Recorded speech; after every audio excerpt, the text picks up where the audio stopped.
Hello, I'm Sally Stanton and welcome to Snacks and Suitcases, the podcast packed with tips, tricks and real-life stories to make travelling with kids of all ages a whole lot easier and way more fun. And today, it's the second episode of my 3-part Ski Japan series, and we are heading straight into powder paradise, Niseko. Mom, can I pack all my teddies? Okay, let's get started. Are you dreaming of that famous light, dry, fluffy snow that is almost impossible to find anywhere in the world, especially in Australia? Then Niseko in Japan might be for you. I first visited this snowy wonderland long before it became the sensation it is today. And back then, I was visiting my friend Christie Hampton. You might remember Christie from one of my very first episodes where she came on to talk about family skiing and gave a whole bunch of tips. She and her family live in Jindabyne, Australia, but they head back to Niseko for work every single Japanese winter. Her kids are 13 and 10 now, but they've been skiing that powder since they were about 2. Yep, 2. So, of course, she is the perfect person to talk about Niseko for families. You're going to love this episode. It's just packed full of goodies. Honestly, since editing it, all I can think about is that endless terrain, the gorgeous authentic lodges, the food. Oh my gosh, the food's so good. The shopping, the onsens. Christie drops some absolute gems in here. We talk about why Niseko makes such an incredible family ski destination. And nope, it's not just that powder. There's so much more to this mountain than you might expect. Christie is super honest about how to make the most of your stay in such a popular place. And she has heaps of practical advice too, like what goggles and lenses are essential, where to book ski lessons, and the best day trips available, and what age is best for a snowed-in holiday. Think how hard it is to push a stroller in a town that gets around 14 metres of snow a season. Yeah, it's tricky. We also touch on Furano and Rusutsu, 2 fantastic resorts that deserve to be on your radar. It's just a fun and really comprehensive chat about skiing Niseko with kids and why so many families return year after year. So let's go skiing. Welcome back to my favourite snow bunny, Christie Hampton. Hey, Sally. Thanks for having me. It's so nice to be back. Thank you. Well, I hope we can learn a lot about skiing in Hokkaido today, especially Niseko, because you are the queen. You know all about it.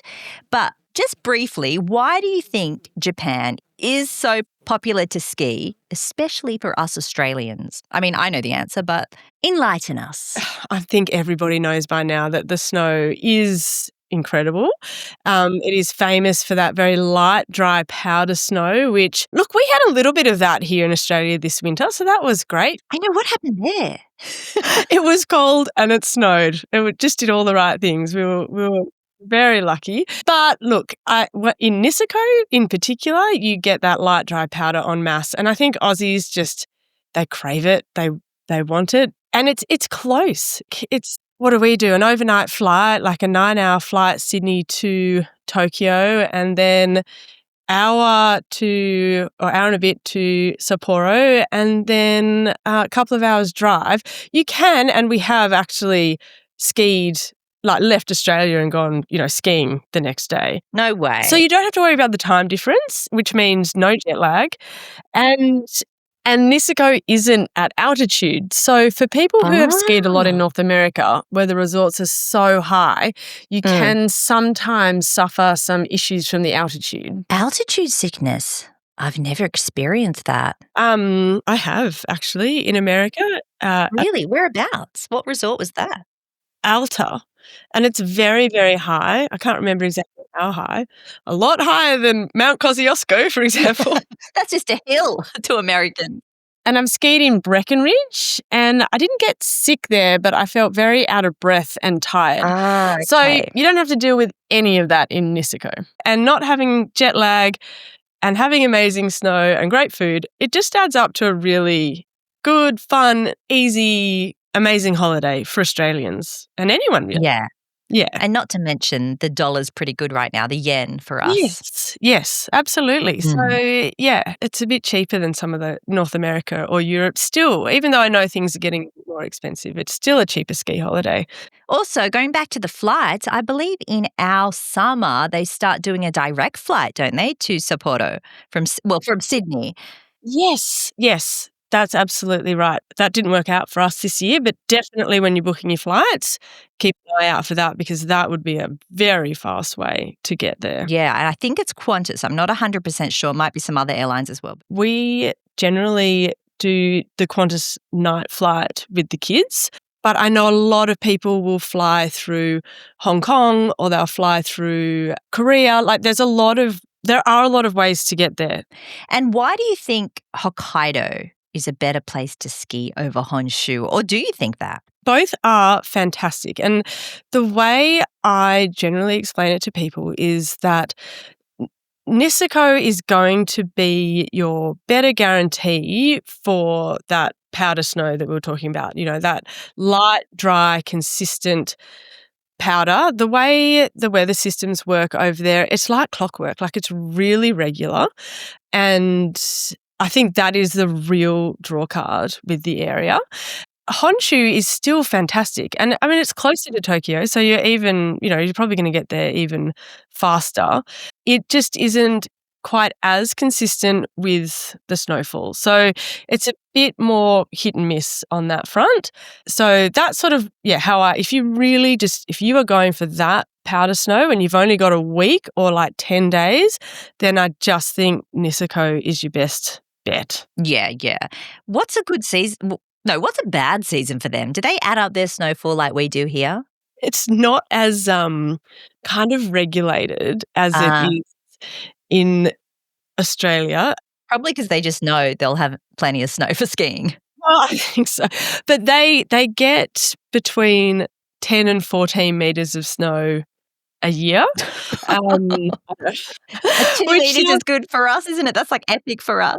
Like a bad season in Japan, still the best season that you'll get most other places. Yeah. And this year you were saying everything's pointing to a really good season. Yes. Okay. So I'm not very good with I used to be better with my weather terms. I'm not great with. You were a snow reporter with me, of course. No, we used to know it all, just rattle off all of the smart weather terms. But everything I've read is saying that all the weather systems are pointing towards a really good season in Japan, in particular in December. So the early part of the season is supposed to be fantastic, like above average, but overall, they're pointing towards an average to above average season, which just translates to stacks of snow, more than you'll ever need. So that's really good news. That's one thing you don't have to worry about, isn't it? Not this year, apparently. When and why did you discover Niseko? So I actually went there with my family, my mum and my dad, in 2004. And we went to visit a very, very good friend of mine named Caroline, who was managing a lodge there that year. And we went for 10 days. We stayed at her lodge. We turned up there and it started snowing and it just did not stop the entire time. So I loved it. I've never seen anything like it, and I really wanted to go there again and again and again. So I actually managed to get myself a job there in the department of a ski resort over there, and that would start the following winter. So I went back to Australia. I had a boyfriend at the time who's now my husband, Matt, and I said to him, look, I'm going back. It's amazing. I've got this job. And he said that he wanted to come as well. He ran a ski shop in Australia, in Jindabyne. I said, look, it's kind of crazy. There's no ski shops over there that are catering for the powder. So you need a slightly different kind of ski and some different kind of gear to really enjoy the conditions over there. And Matt said, well, I'll just start a ski shop. And that's exactly what he did. So, and that was 20 years ago now. So he started a ski shop called Rhythm. Mm-hmm. He started that shop in the basically a basement, like a converted bathroom of a lodge. And it has grown from that to now he has ski shops in resorts all over Japan. There's multiple shops just in the Niseko area. And this year they're opening a brand new shop in Furano, which is a ski resort in central Hokkaido. And it is going to be huge, custom built, beautiful looking store. So, Wow. yeah, that's really been a real focus of ours for the last 20 years now. Yeah. And so that just kept you going back every single winter. Were you there in summer as well? Well, we've been in summer a couple of times. So the main shops are open in summer. They're bike shops in summer. Matt has been there lots in summer. Me, not so much, but the times I have been, it's beautiful.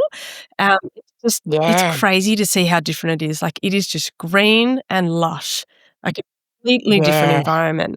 And mountain biking is really taking off as well. So I think we will be going there more as a family in summer.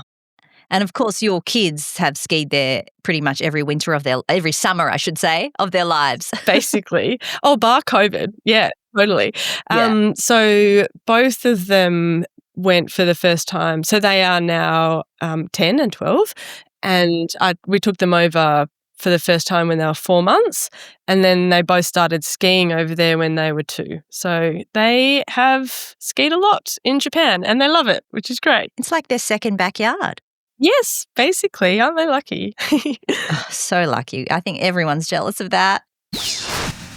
Before we get into the details about Niseko, have you skied anywhere else in Hokkaido?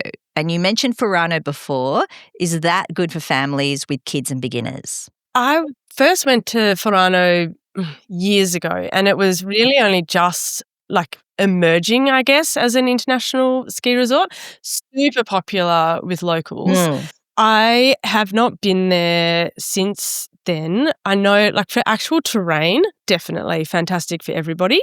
I'm really looking forward to going there this year to see how it has grown and changed. I know there's fantastic restaurants, like the food there, Sally. It's very, very good. I would just go for that. I know, same. And, on a Japan level, like, that's really saying something. I know that there's brand new hotels there now. Obviously, Rhythm is opening its rental store, so that is a huge plus for families because it's just your one-stop shop for everything that you need for skiing and snowboarding. But yeah, I'm really looking forward to going again and seeing how it's grown and changed and, kind of gauging how good it is for families. But from what I've heard, it's all pointing towards, being the next, really great family ski location in Japan. Wow. Is it big? It's not that big. No, not that big. But the resort itself, it's big enough to have, a really good variety of terrain, something for everybody. Yeah, I can't wait. Hopefully we're going there in December. So hopefully that snow I'm talking about has hit Furano as well and we get a good ski in. Yeah. What about, is it Rusutsu? Yes. Yeah. So yes, it is very close to Niseko, so I've spent quite a lot of time there. It is a bit smaller, but the terrain is excellent, and it is definitely somewhere I'd look at for families. There's new developments there, so there's big new hotel. There's really like accessible ski schools and all of that kind of thing.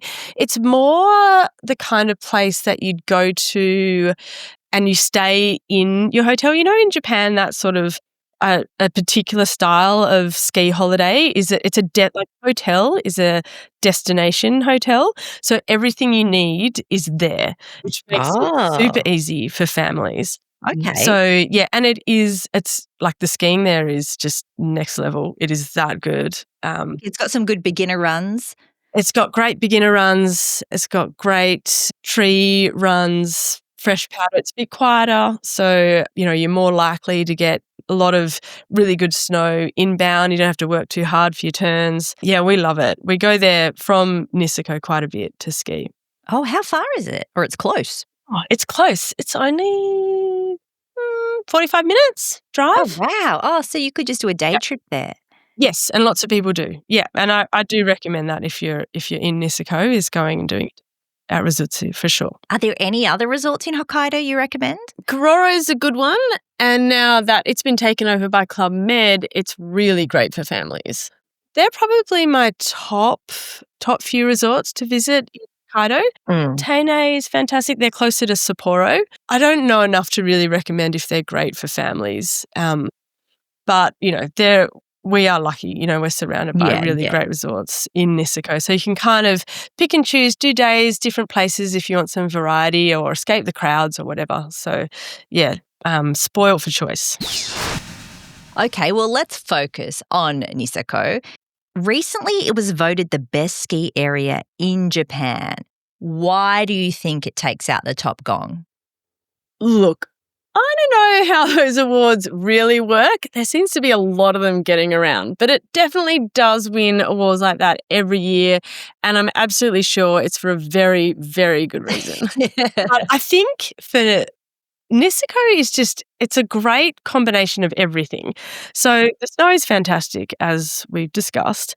The resort is actually made up of 4 different resort areas. So there's so much area to choose from in terms of, great skiing for kids, great skiing for adults, and then, beginners, intermediates, advanced. There's really something for everybody. And then also these fantastic restaurants and bars. Food is just fantastic. The variety of food is fantastic. And then there's a lot of really well-established ski schools there now.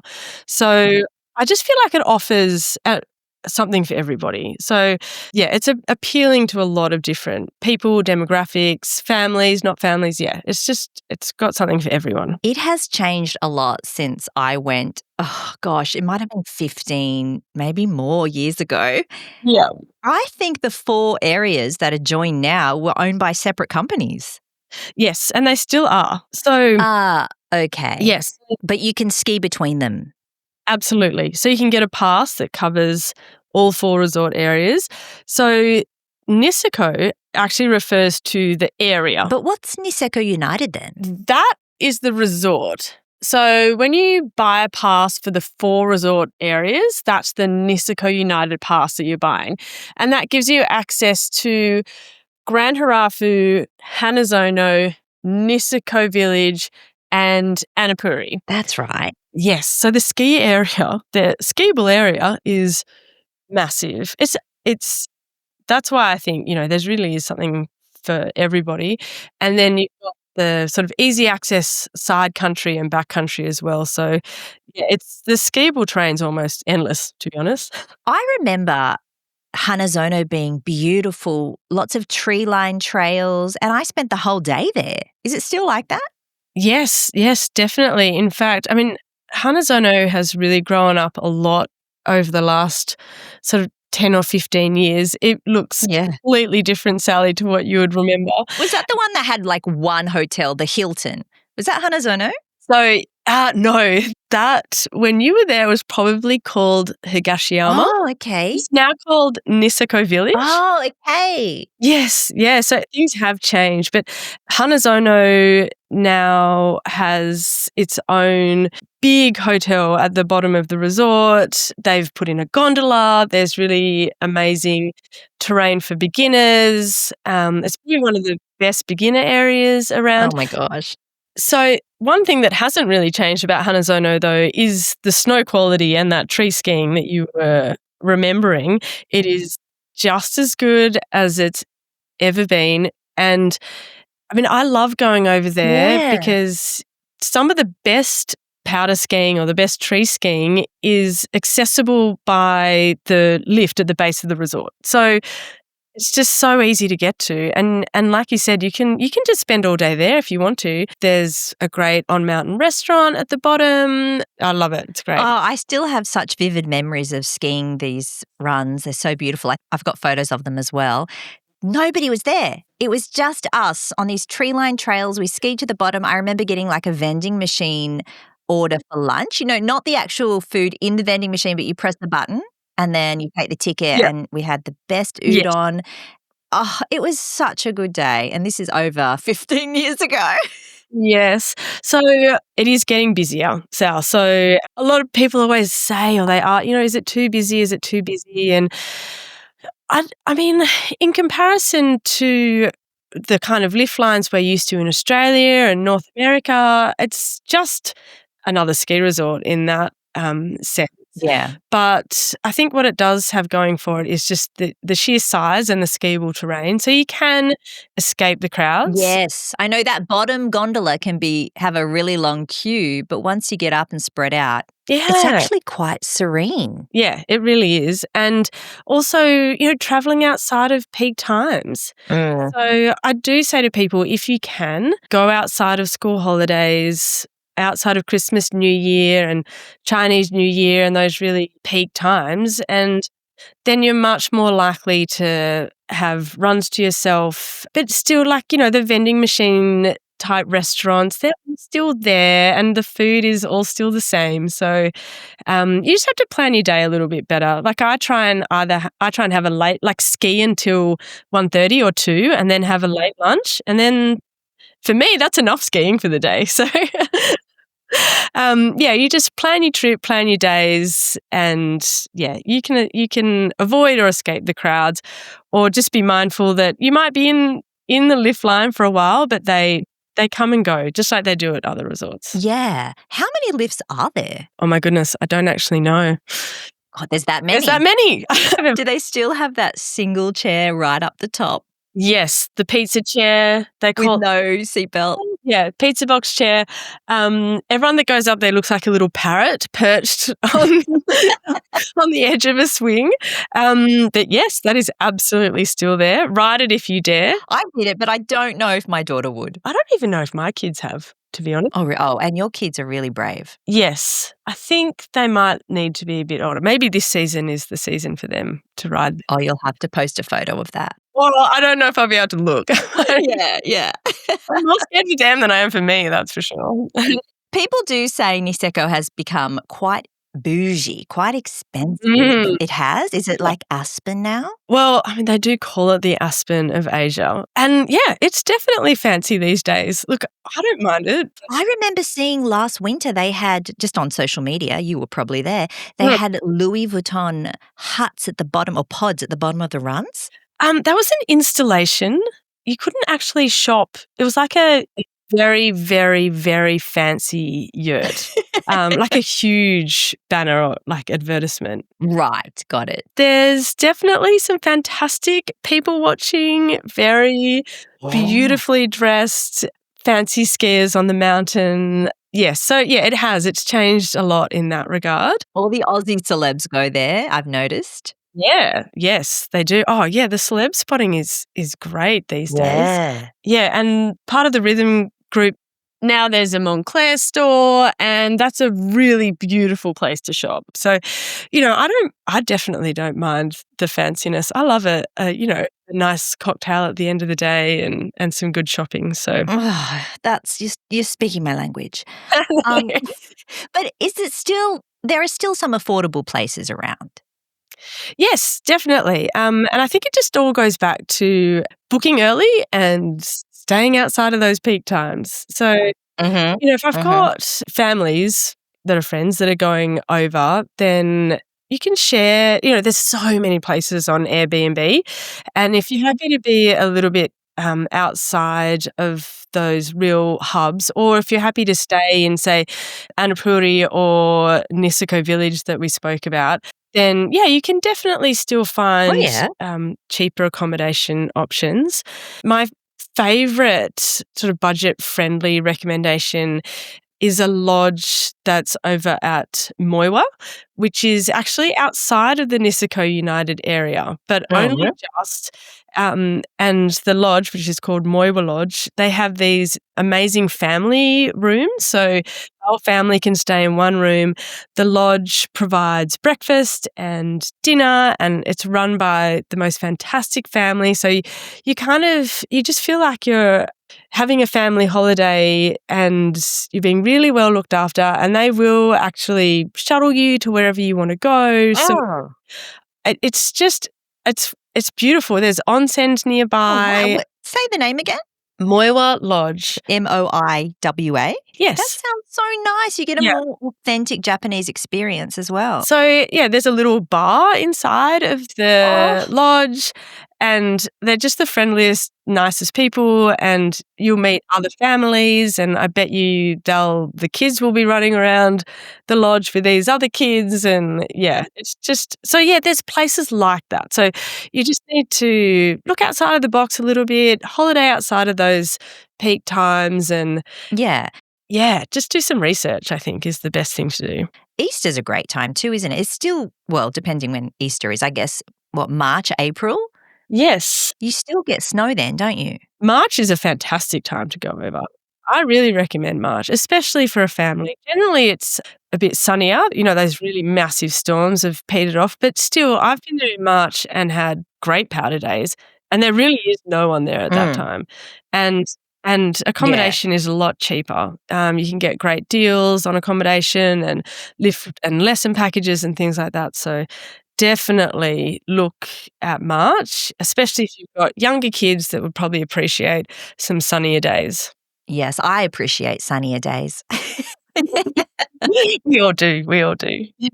Now, you said Moiwa Lodge had a shuttle, but how hard is it to get around if you aren't staying right in the villages? So there is a really good shuttle system that interlinks all the resort areas. But in particular, if you're staying in Hirafu, which is sort of the hub, the main town where most of the accommodation and restaurants are, there is a really good town shuttle system. So even if your accommodation isn't ski in, ski out, you will most likely be near one of these shuttle bus stops, and it will take you to the base of the resort. So that makes it really easy. And then if you're staying at Hanazono, for example, you can start your ski day there, which is absolutely fine. But they also provide shuttles to Hirafu, and so do the other resort areas. So it is very easy to get around. And a lot of people do rent cars and drive. I think you just have to be, yes, they do. You just have to be prepared to drive in very snowy conditions. No, that drive from the airport to Niseko, I was on a bus. Yes. And I also mentioned this last episode to Carmen, but it was so scary, Christie. I'm not going to lie. They have those giant red arrows flashing. The lights are flashing, pointing to where the road is because you can't see the road. Yes, you can't see much at all. I mean, this is why we love the place, right? Because it snows so much. Yeah. Obviously, it makes life a little difficult at times, for sure. Driving is one of them. So if you haven't driven in snow before or you're not that confident, I'd just rely on the shuttle bus system.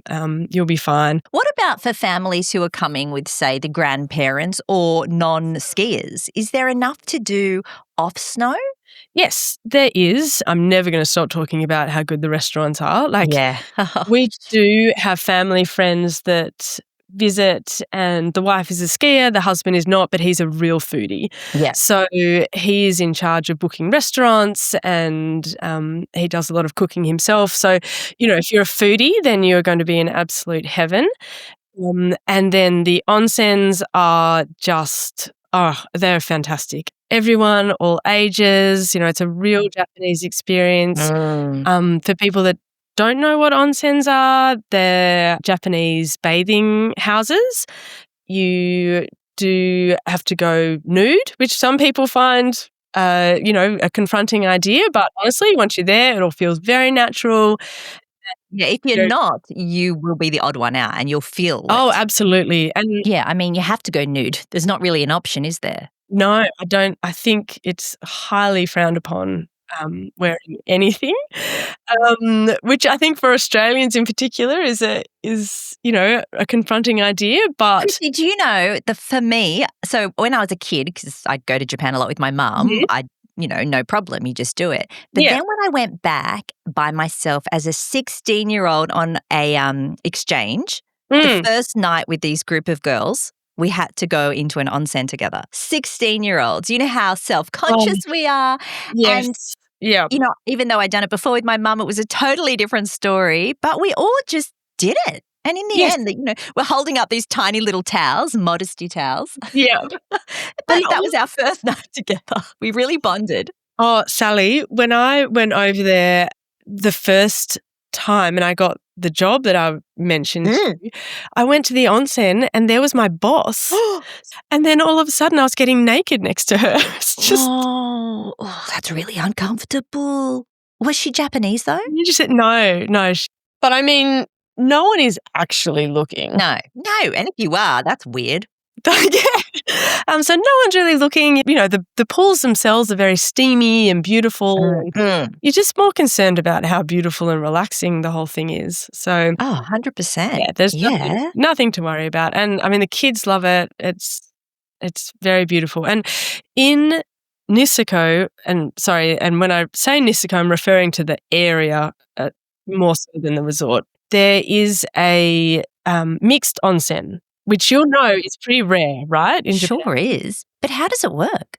So you can go there with your family, your friends. Men and women are split in the change rooms, and that you have your shower and you clean before you bathe. So that's split. Yeah, that's split. And then you meet in the actual pools.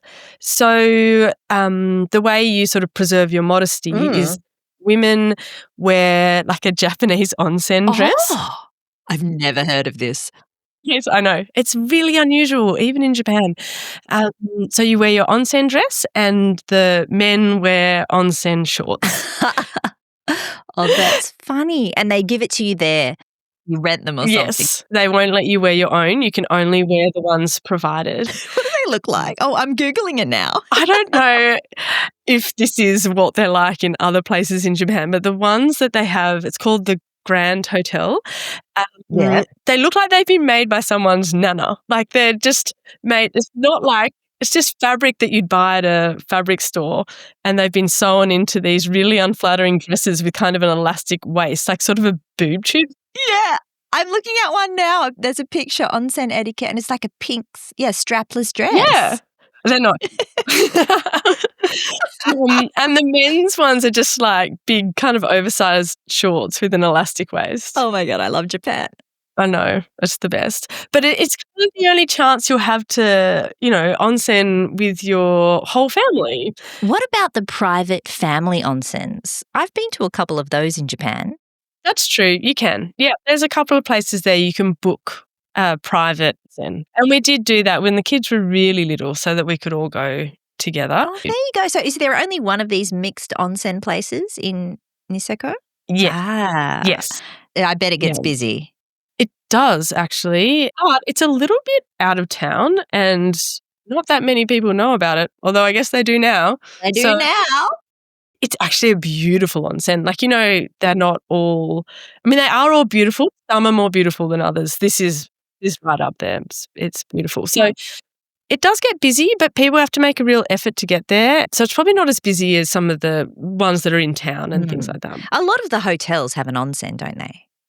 They do, yes. I think I told you this last time, but we stayed at the Prince Hirafute, which was ski in, ski out, and it was amazing. And it had a private onsen, they call it a rotenburo, on the balcony with these giant icicles hanging down, and I could see the run from, oh my gosh, it was the best thing. I'd be sitting back in the onsen looking out over the balcony, people skiing down.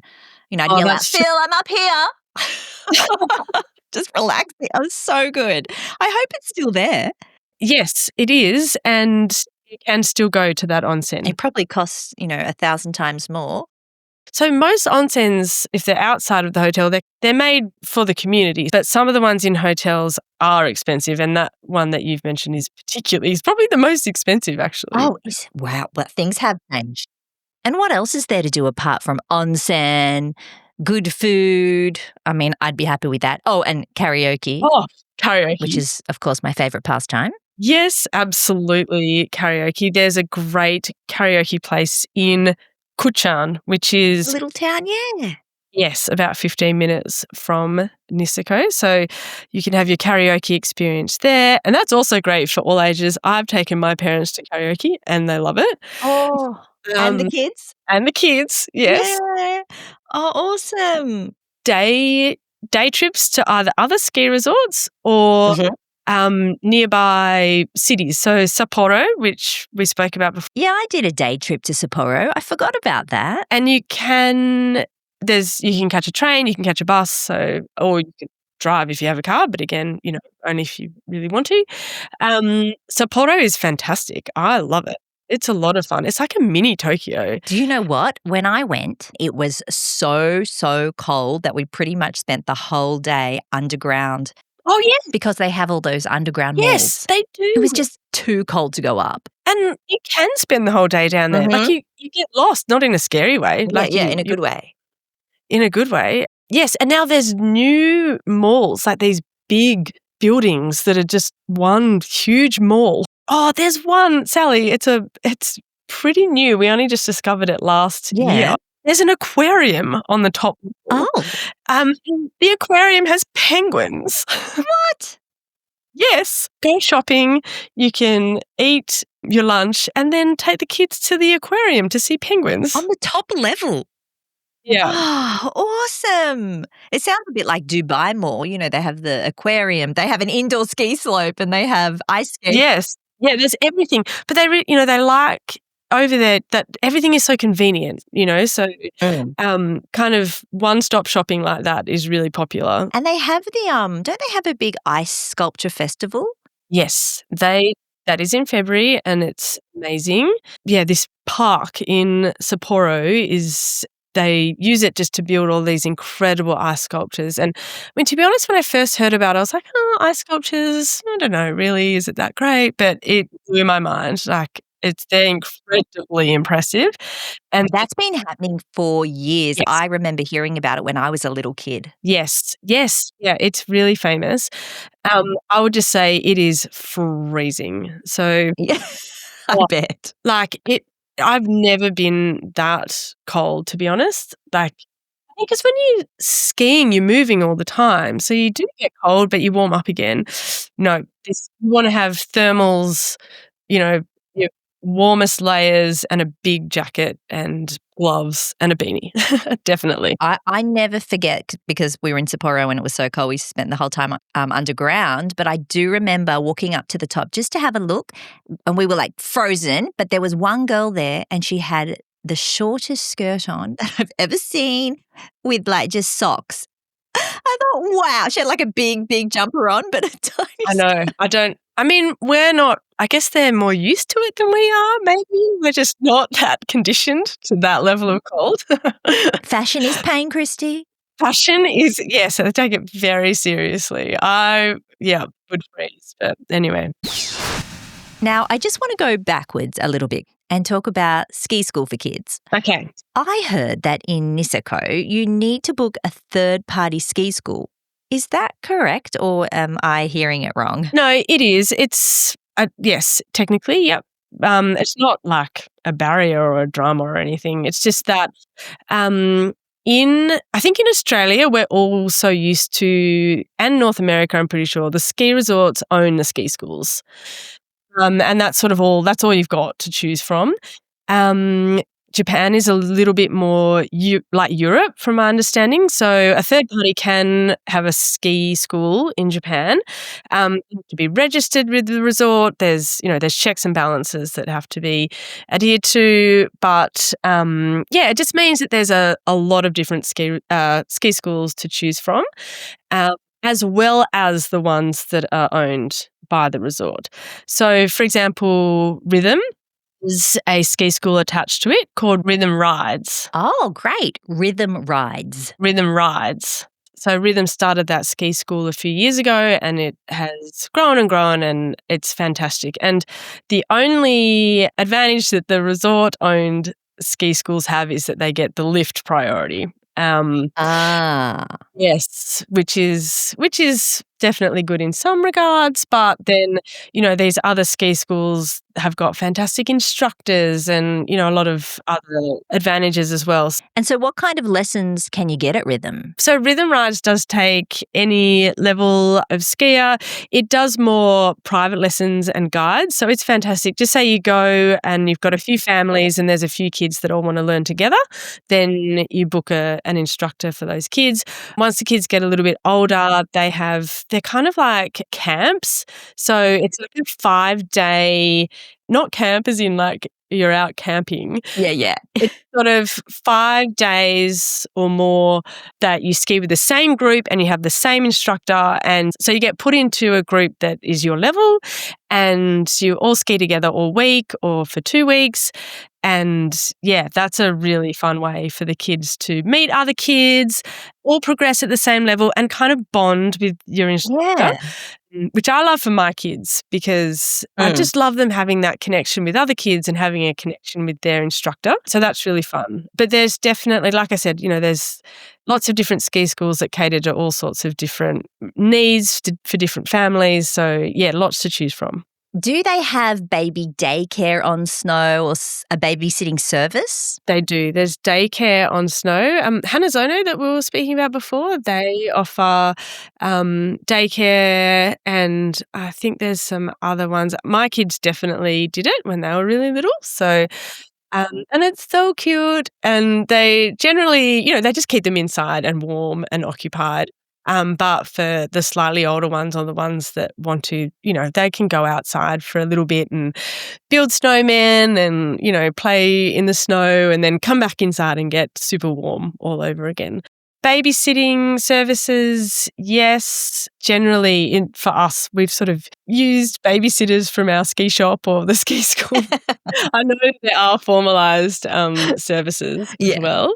I would say, look, it is a little bit harder for families with the really, really little kids. When my friends are coming over, I generally sort of say, wait till your kids are in that ski school age. Not necessarily if they're going to go to ski school or not, but I just think they're going to find it easier and they're going to enjoy the holiday more, which means the family is going to enjoy the holiday more. I mean, we're going on about how snowy Niseko is and it does get cold. Like it gets cold and the kids need to be a bit more resilient and a bit more sort of willing to put up with some less than desirable weather conditions at times. So yeah, it can get to like -20, can't it? Like, well, maybe that's at the top of the mountain. Look, it may be wind chill factor. It's generally kind of that -10. In the village. Yeah, which is still cold, but it's not the coldest place I've skied. Where's the coldest place you've skied? Oh, interior BC. British Columbia in Canada. And a couple of years ago in Italy, it was -30 degrees and I made a big mistake that time.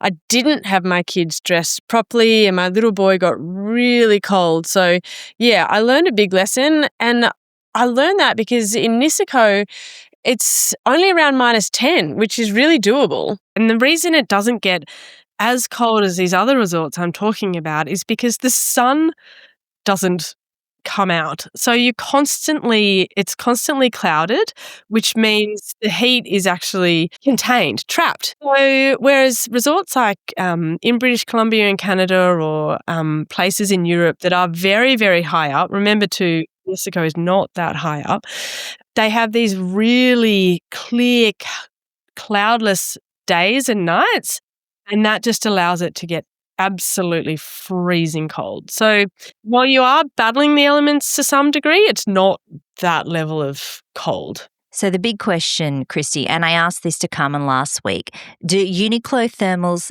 cut it? Because we both thought maybe not for Hokkaido, but you're the expert.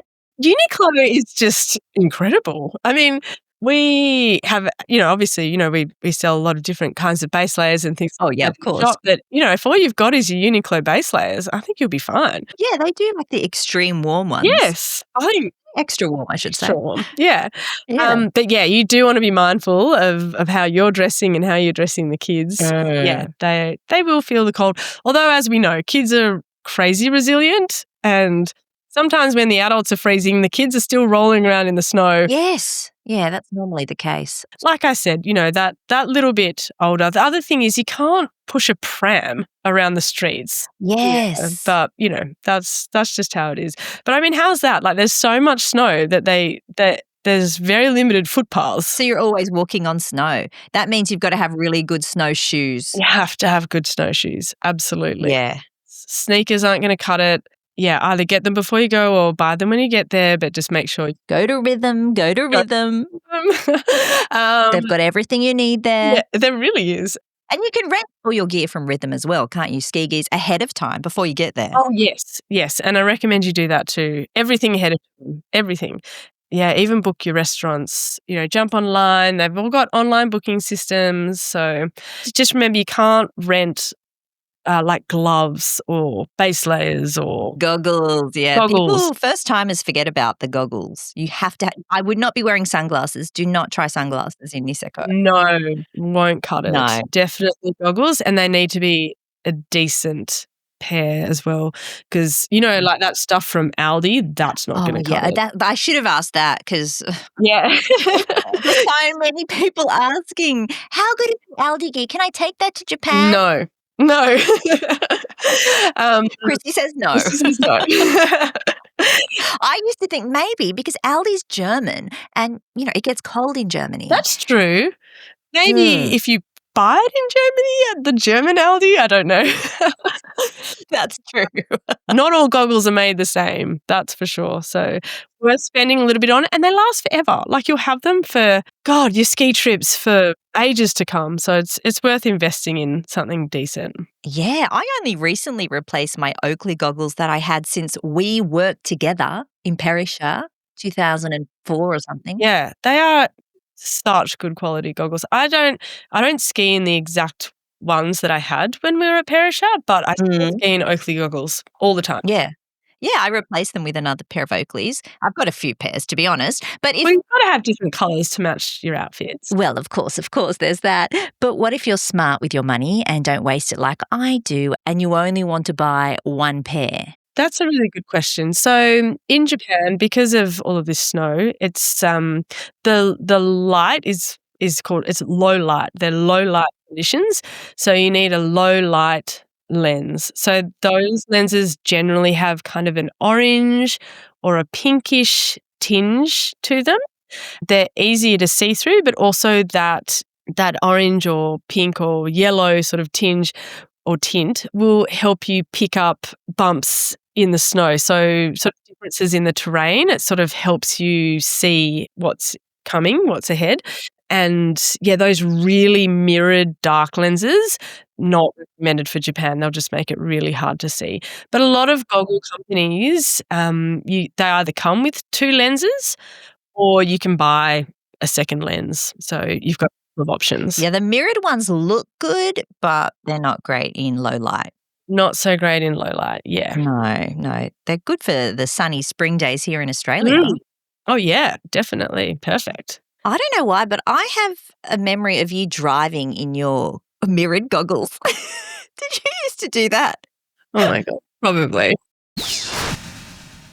So what else would you have in your Niseko survival kit? Are there any other must-pack items you swear by, especially for the kids? Yes, definitely. Oh, gosh, we're going to go on about base layers again, but they're so important. Warm socks. They don't necessarily have to be the thickest sock, but they do need to be made of something of a really good natural or as natural as you can get material. So merino is fantastic. Bamboo is another great material that they use for really good ski socks. And then really good gloves or mittens, actually. Actually, that's probably a good point. Mittens are much easier for the kids to get on and off their little hands. And then beanies, you want to keep their heads warm. I think you need to have like a good après jacket, like an after skiing, something that they can put on that will keep them warm off the slopes. That's a good one because people often ask, do I need to take another jacket other than the ski jacket? Look, I guess you could probably get away with their ski jacket. I just worry, like, what if you go to a restaurant and that ski jacket gets lost? Oh, yeah. And you can get sort of a cheap, like from Uniqlo, for example. My kids have Uniqlo après jackets. They're puffy jackets. They're like $30. Yeah. My daughter's got one. Kathmandu's, another great local brand that do relatively cheap but good jackets. And you can stuff them in bags and backpacks and things like that. And if they do go missing, no biggie. What's the shopping scene like in Niseko? Is it packed with shops? There are more and more shops. I think if you really want to experience Japanese shopping, then a day trip to Sapporo or stopping off at Tokyo is your best option. Shopping in Japanese cities is like just heaven. Yes. So if you want to experience that.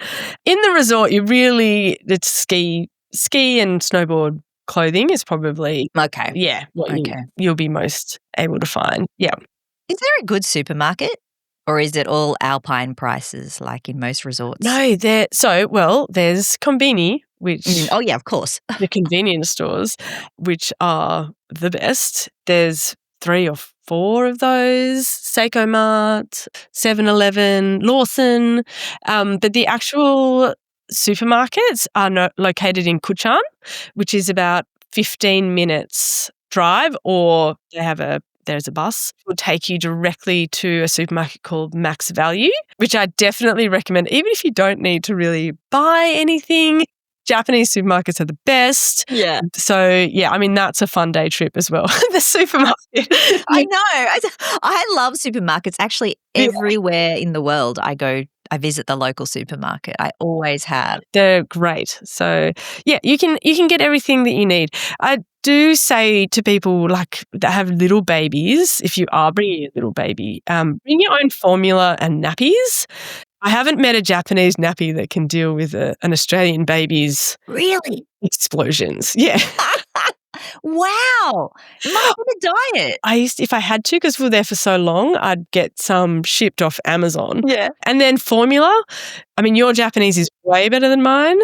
So you could probably find a formula that your baby would like, but I wouldn't risk it. I'd be bringing my... Bring your own formula. And nappies, I never thought of that, but that's a good one. Yeah. Unless my babies were just a bit more explosive than others. I don't know. Oh, that's so funny.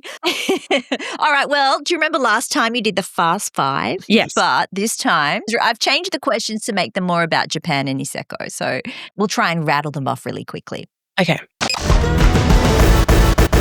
Here we go. Christie, favourite kid-friendly restaurant in Niseko? It is called Ren. It's an izakaya, which means it has all your Japanese favourites, all the yummiest food. And it's really tiny. Bookings are essential, but it does feel like you're having dinner at someone's house. It's really awesome. Ren, R-E-N. R-E-N, yeah. Okay. Favourite bar for the parents? It's called Gyu Bar. It's a whiskey bar. It has a few different names. It's got a fridge door as the door. Oh, I've seen the picture of this. So it could be the fridge bar or the fridge door bar. It's really good. Mina Mina is great. It's been in Niseko for probably longer than we've been going there. Or Musu, which is newer and it's a bit fancier and it has great cocktails. Number 1 off-snow activity. Oh, can I say eating ramen? That's really just all I want to do. Quick, easy, eat ramen, all the ramen. Yeah. Okay, now what's the first thing you would do when you arrive at Niseko? Eat ramen. Love it. And finally, what Japanese snacks do you pack in your suitcase? The kids have got sweet tooth, so they're all about the Japanese lollies. There's just a million different kinds and, they all go crazy for them. I'm a bit more of a salty, savoury person, so I love those, the edamame chips? Yeah. They're not actually edamame. Like the Australian ones? No, they're so now you can get them in Australia, which is... Oh, okay, right. The Japanese ones they're better and they look like edamame. Yum. But they're not edamame. Okay. Yeah, do you know the name? No, edamame chips. Well, thank you so much, Christie. I got so much information out of you. That was awesome. Oh, I'm so glad. And I hope this season in Japan is the best one yet. Me too. Thank you. And we need you to come back, Sal. I'm working on it, Christie.